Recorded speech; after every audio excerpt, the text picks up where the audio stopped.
Salve, meus amigos, salve, minhas amigas, como vão, tudo bem? Gostaram aí do nosso primeiro vídeo, então, aí de preparação nesse flashback OAB de Direito Empresarial? Importante, relevante, vale a pena você estar sempre voltando para ele, tá? Vale a pena mesmo. A propósito, se você quiser dar uma aprofundada depois em Direito Empresarial, eu sugiro você tentar localizar o meu canal lá no YouTube. O canal está recheado de comentários de provas, de podcasts, de comentários de provas simuladas, tanto em primeira quanto em segunda fase de Direito Empresarial. Toda a coletânea de master dicas que eu já fiz em todo o histórico desses 2 anos, quase 3, de AEP que eu tenho. Está tudo lá conjugado nesse canal do YouTube. Tem mais ou menos hoje a faixa ali de uns 100 vídeos das mais diversas possibilidades, sempre focando aí pontos importantes de direito empresarial, e vale a pena registrar. A maioria das dicas tem foco exatamente para atender ao seu objetivo, que é você passar no exame de ordem. Deixa eu deixar então para você o endereço para você anotar. Tá certo? Anota aí então para você me acompanhar depois. Pode se inscrever no canal, pode ir dando joinha nos vídeos que você assistiu, pode ir comentando, deixando alguma eventual dúvida por lá, que a gente vai conversando sempre, tá? O endereço do meu canal é www.youtube.com/Giovanni Magalhães. youtube.com/Giovanni Magalhães. Esse é o endereço do canal mais caveira do YouTube, o canal do BOP, o Batalhão de Operações para Provas de Empresarial, uma verdadeira máquina de guerra contra os altos índices de reprovação de concursos públicos, que eu estou à frente exatamente para te fazer perder o medo dessa matéria que é Direito Empresarial. Se você acessa as redes sociais, eu quero deixar também para você os meus endereços todos. Me adicionem, me sigam, vale a pena, para a gente sempre debatendo. Vai ser um prazer trocarmos ideias sempre, seja aqui por intermédio do Agora Eu Passo, seja nas mais diversas redes sociais. Me acompanhe então, vem cá. Você que usa Facebook, eu quero te entregar para você, especificamente para você que é aluno Agora Eu Passo, eu quero te entregar o meu perfil pessoal no Facebook, que é www.facebook.com/Giovanni Magalhães. Giovanni Magalhães. Pode me adicionar para a gente ir conversando por lá, tá? Aqui é a minha página pessoal, aqui meu perfil pessoal. Quero deixar para você também a minha fanpage, que também é recheada de dicas em textos, em vídeos, em fotos. Vale a pena você ter ela aí, se você quer dar sempre uma aprofundada, dar sempre uma olhada nas novidades de direito empresarial. A minha fanpage é www.facebook.com/Professor Giovanni. Aproveita e curte lá, porque, enfim, a partir aí do mês que vem, a gente vai estar já estourando na fanpage uma série de promoções, sorteios, brindes aí, que vale a pena você ter acesso. E se você, meu amigo, minha amiga, é tuiteiro, quero te dizer uma coisa. Recentemente reabri o meu Twitter. Pode ir me seguindo lá, que dentro de dias, a gente vai estar também abrindo aí uma série de dicas aí focados no seu exame de ordem. É aquilo, faltou 30 dias para o seu exame de ordem, a gente começa uma maratona de dicas de direito empresarial pelo Twitter, tanto para a primeira fase quanto para a segunda fase. O meu Twitter, te digo agora, @01 do BOP. Você sabe por quê, né? porque eu sou 01 do BOP.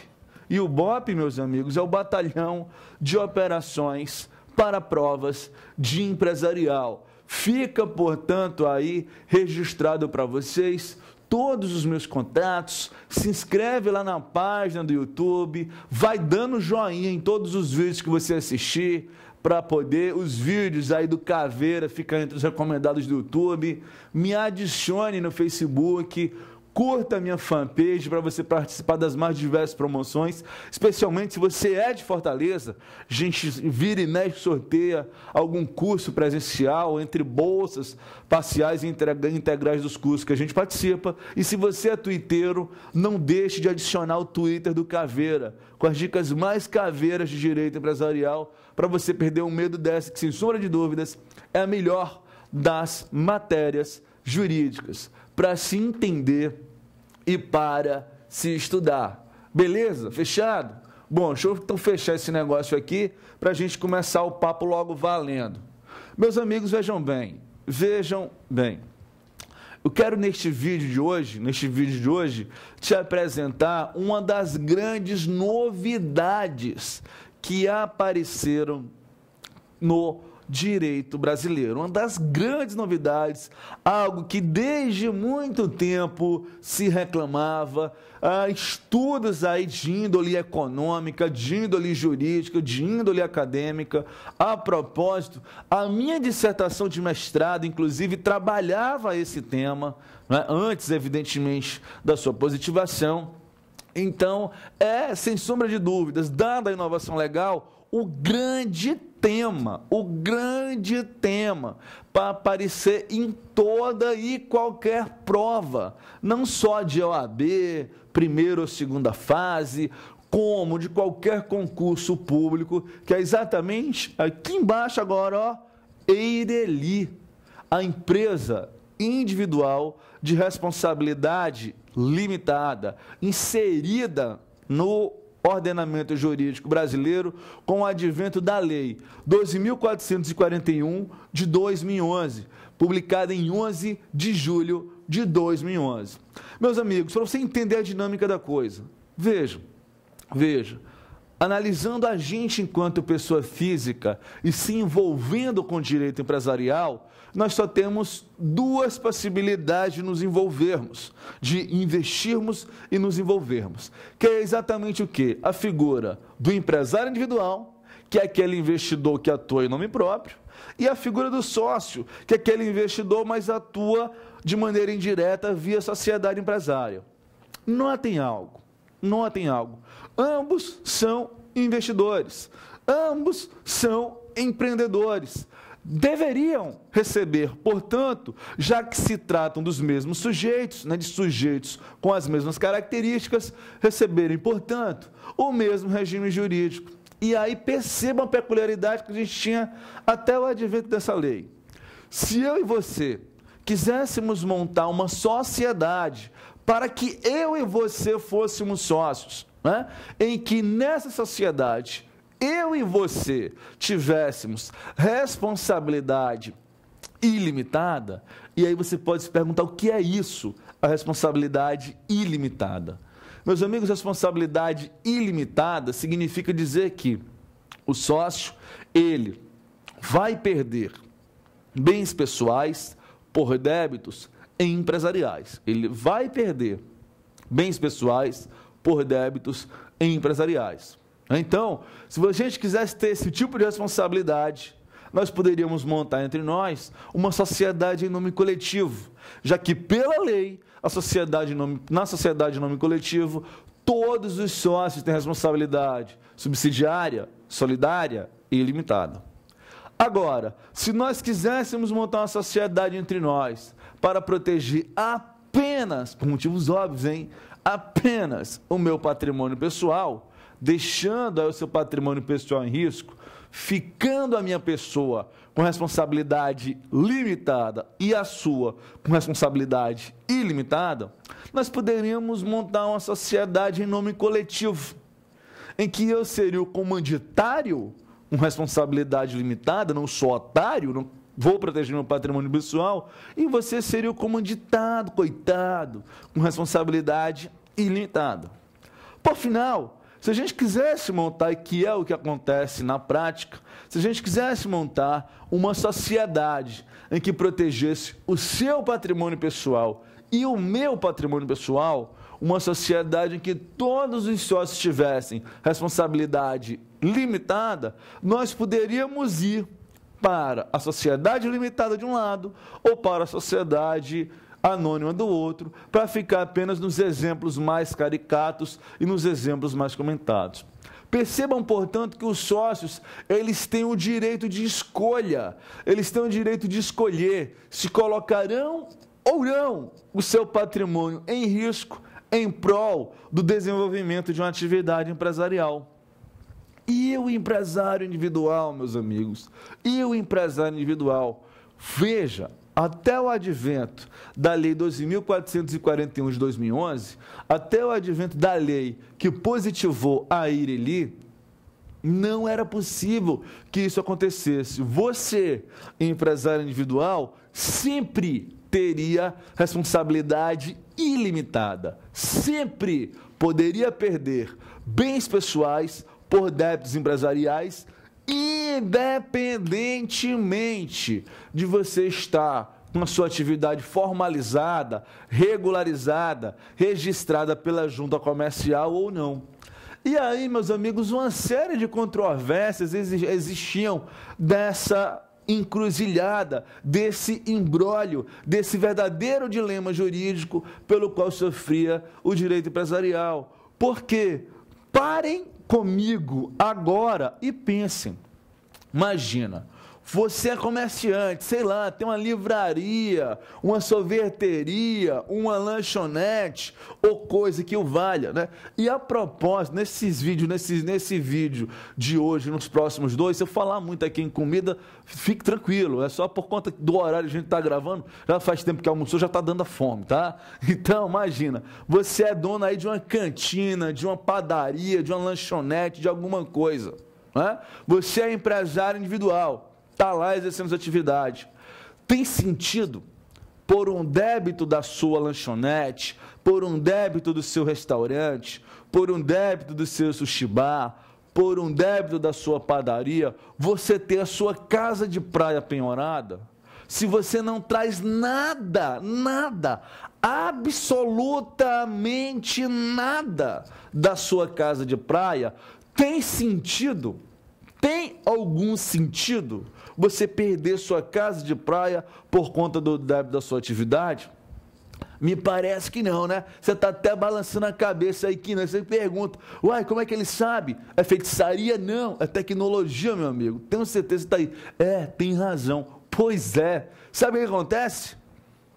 Até o advento dessa lei, cara, que foi publicada em julho de 2011 e que entrou em vigor em 9 de janeiro de 2012, eu simplesmente não podia fazer outra coisa. Se era para ser empresário individual,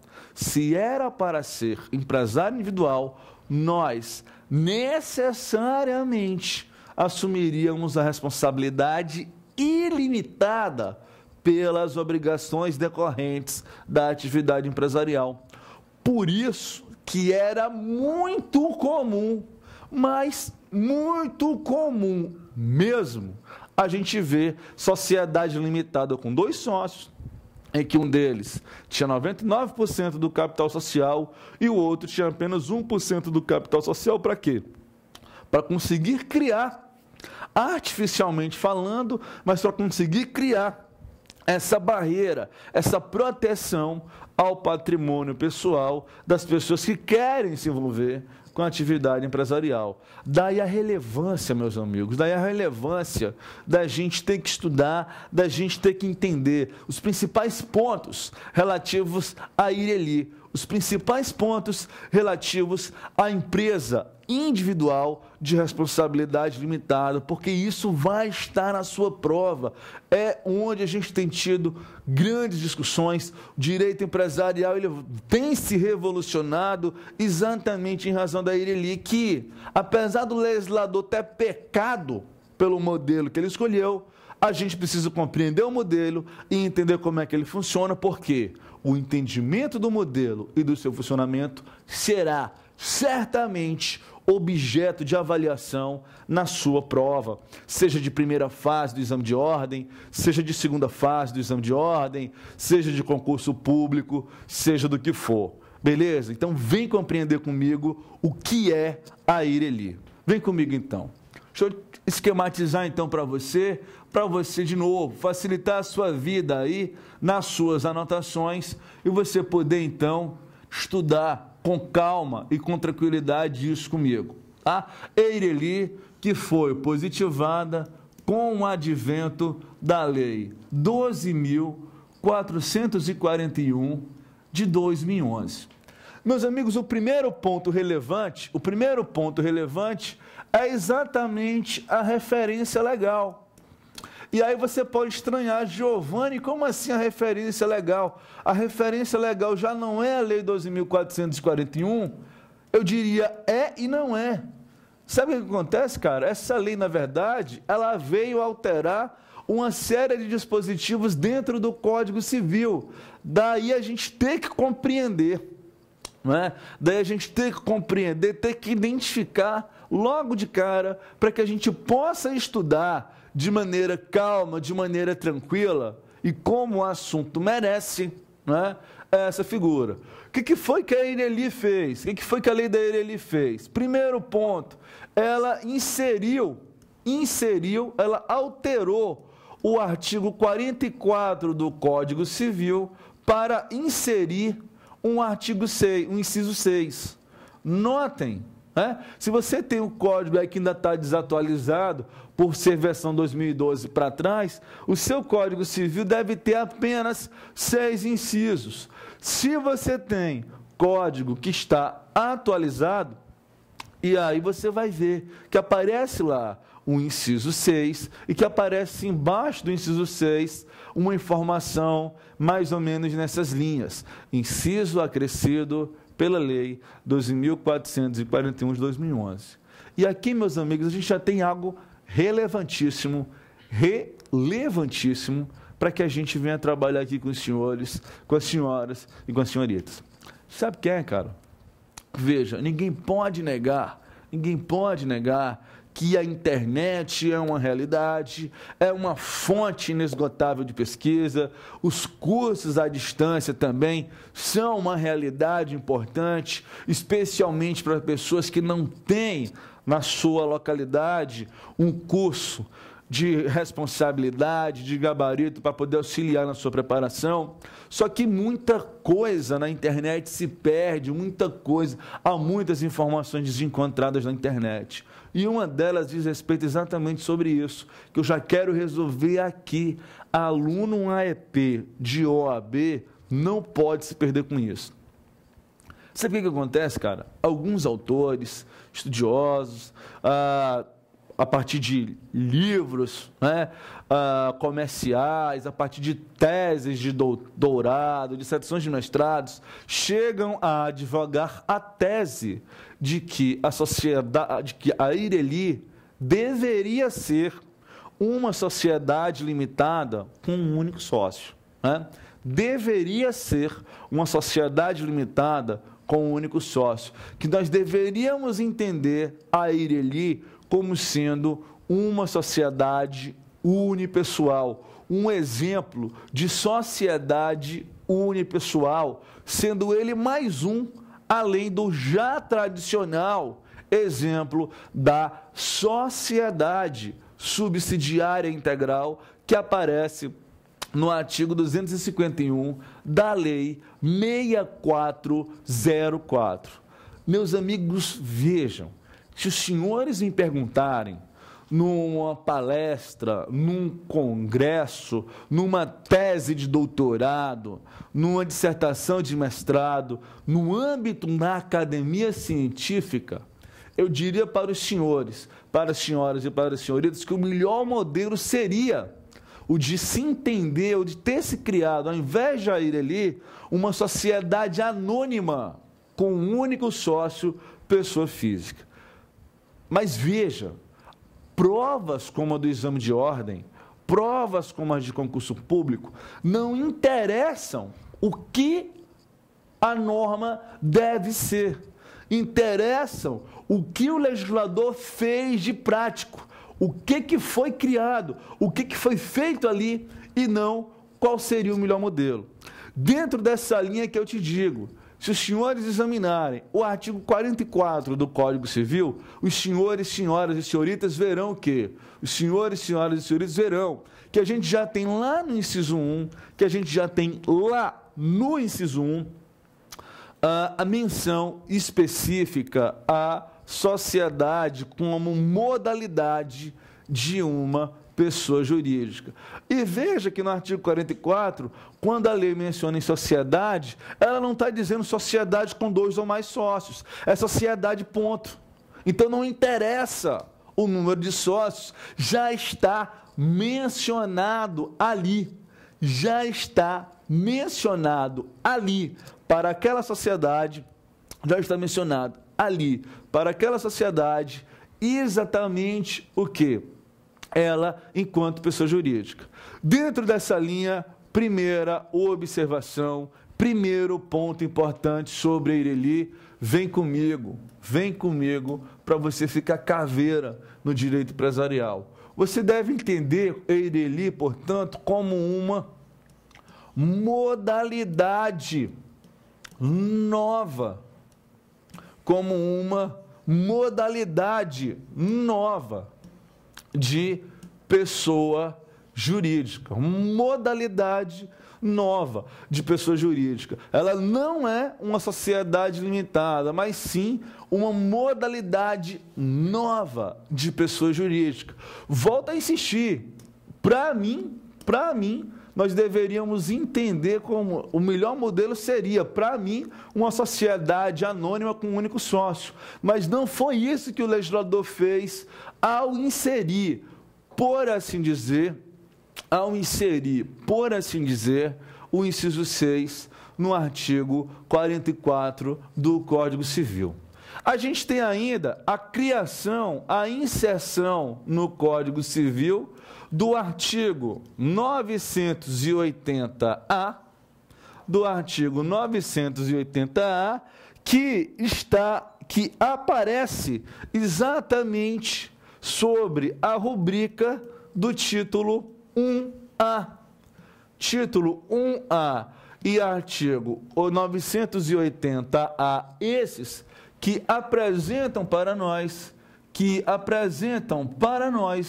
o regime jurídico da Eireli, o regime jurídico da Eireli, tá?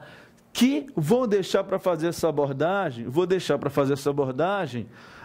no próximo vídeo. Eu quero só te mostrar, então, nesse vídeo final, nessa parte final de vídeo, alguns aspectos essenciais, alguns aspectos especiais que a gente tem da própria Eireli, deixando, portanto, o exame do 980-A um pouco mais para frente. Bom, outro ponto ainda importante, né? Outro ponto importante ainda em nível de referência legal. É exatamente, meus amigos, o que a gente tem, né, no artigo 1033, parágrafo único do Código Civil. Artigo 1033, parágrafo único do Código Civil, que nos apresenta o quê? Possibilidades aí de transformação, né? Possibilidades aí de transformação para Eireli. Vale dizer, meus amigos, notem, antes do advento dessa lei, nós tínhamos aquele célebre caso clássico. Eu e você montamos uma sociedade limitada com apenas nós duas pessoas enquanto sócios. Acontece um desentendimento entre nós, você pede para sair e eu resolvo continuar a exercer a atividade econômica naqueles moldes como eu estava. O que vai acontecer aí? Vai incidir aí o inciso 4 do artigo 1033, que diz que eu que continuo tenho um prazo de 180 dias para fazer alguma coisa para manter a regularidade do exercício dessa atividade empresarial, sob pena de a sociedade em si vir a ser considerada dissolvida de pleno direito. E eu poderia fazer o quê? Até o advento dessa lei, da Lei 12.441. Eu poderia fazer o quê? Eu poderia transformar a minha sociedade em empresário individual ou encontrar um novo sócio nesse prazo de 180 dias. Hoje em dia, é possível que se transforme a sociedade também em Eireli, sem nenhum problema, autorizado, portanto, pelo artigo 1033, parágrafo único do Código Civil. Além disso, meus caros, 2 temas finais eu quero apresentar para você, ainda dentro desse aspecto, né? Ainda dentro desse aspecto de referência legal, tá? Ainda dentro desse aspecto de referência legal. Que é, sabe o quê? Primeiro,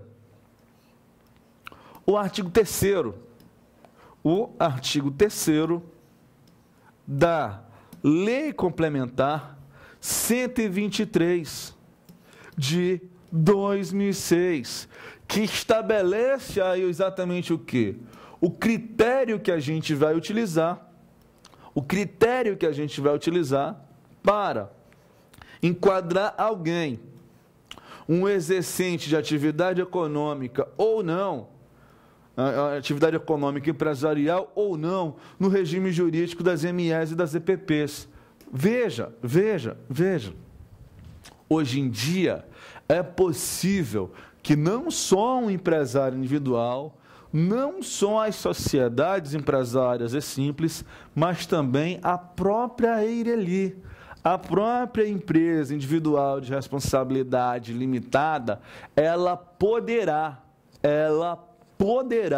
se enquadrar juridicamente aí como empresário. Ela poderá se enquadrar juridicamente aí como empresário. Beleza? E para tanto, como empresário não, melhor dizendo, como ME ou como EPP. E para tanto, ela vai precisar atender o critério aí do artigo 3º, que é basicamente o quê?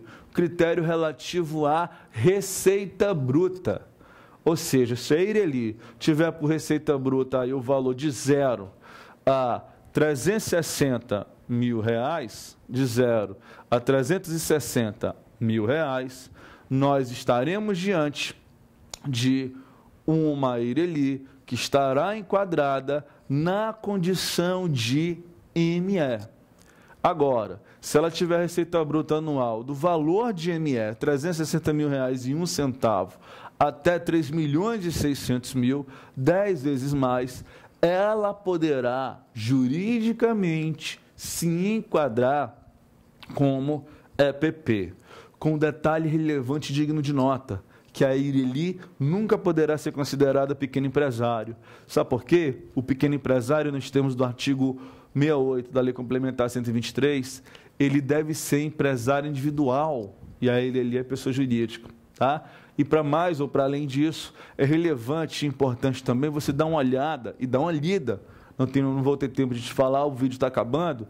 Dá uma olhada, dá uma lida no parágrafo 4º do artigo 3º, que vai te mostrar todas as possibilidades em que, mesmo você diante de uma pessoa jurídica, seja sociedade, seja Eireli, essa pessoa jurídica não poderá se enquadrar como ME por ferir aí um dos impedimentos do artigo 3º, parágrafo 4º da Lei Complementar 123 de 2006. E para fechar esse vídeo, última referência legal importante e digna de nota, última referência legal importante e digna de nota é o artigo 1º da Lei 11.101.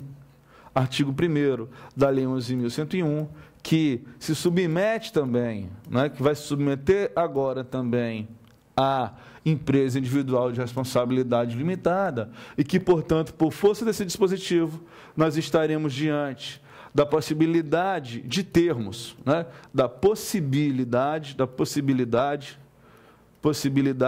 de termos tanto falência quanto recuperação judicial da pessoa jurídica, da Ireli, e não mais apenas e tão somente do empresário. Se fulaninho de tal exercer atividade empresarial pela Ireli, agora é apenas ela, então somente, que se submete à falência, não mais o empresário individual. Beleza? Vamos matar esse vídeo aqui, então a gente volta num outro vídeo comentando, portanto, o regime jurídico da Ireli.